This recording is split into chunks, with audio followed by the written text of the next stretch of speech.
We are here with S.p.A, Scuderia Ferrari's third driver, and we're just discussing the forthcoming Grand Prix in China, Shanghai track, which looks very different from the one we saw Ferrari win in Malaysia.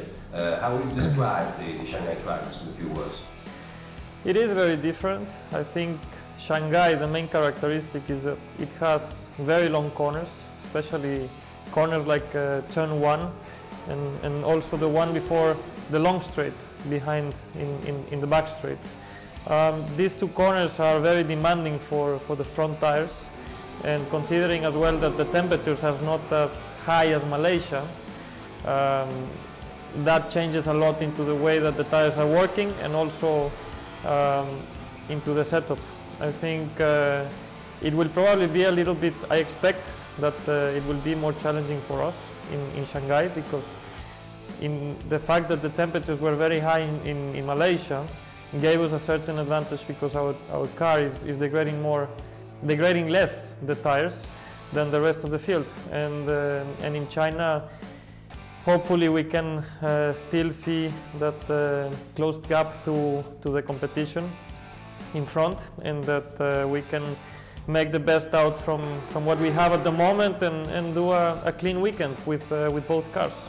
I think you just described perfectly the main features of this new track, which is Shanghai is a front-limited, so-called front-limited track, because it just puts the front tires to more stress, because you probably brake deeper into the corner compared to what you did in Malaysia, and also the temperatures play a role. Does that imply you need a different setting for the car? Yes, you do. I mean, normally you try to run a more rearwards mechanical balance, or more oversteery car than usual, considering that the front tires are the limiting factor, and also considering that to warm up the tires, depending on how the temperature is. I have not seen the weather forecast yet, but last year, for example, was pretty cool, and when you have a cool track and you put a lot of stress into the front tires, you normally get graining.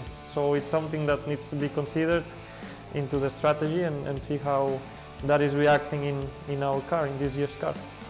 And talking about strategy in a race, Shanghai track features a very long straight line. Do you think there will be an opportunity for overtaking? Definitely, Shanghai always gives you an opportunity for overtaking. At the same time, it is the longest straight, I think, in the calendar, if I remember well. Now it will be close to Mexico City as well, because Mexico City is pretty long, the main straight. But it's really demanding also in braking. After this long straight, which you come up, I don't know, maybe 330 kilometers per hour,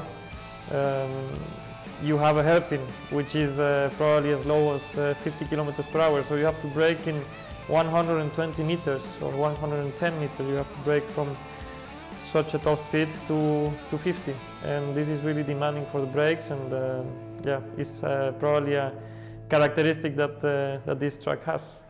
And finally, China is a booming, developing market also for Ferrari, and Shanghai is definitely a city which stands on its own as a way to look at it. So are you looking forward to going there? I'm always the traffic, I mean.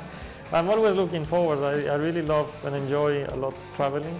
I think we are very privileged to have the kind of life or work that we go from one place to another, and it's always very active. You have always something going on, so it really never stops. And going to cities like Shanghai and have the chance to be there, probably we don't have the time to go and get to know the city very well, but the fact that you get to know different cultures, our clients and our guests are really important there, and we expect to have a lot of them.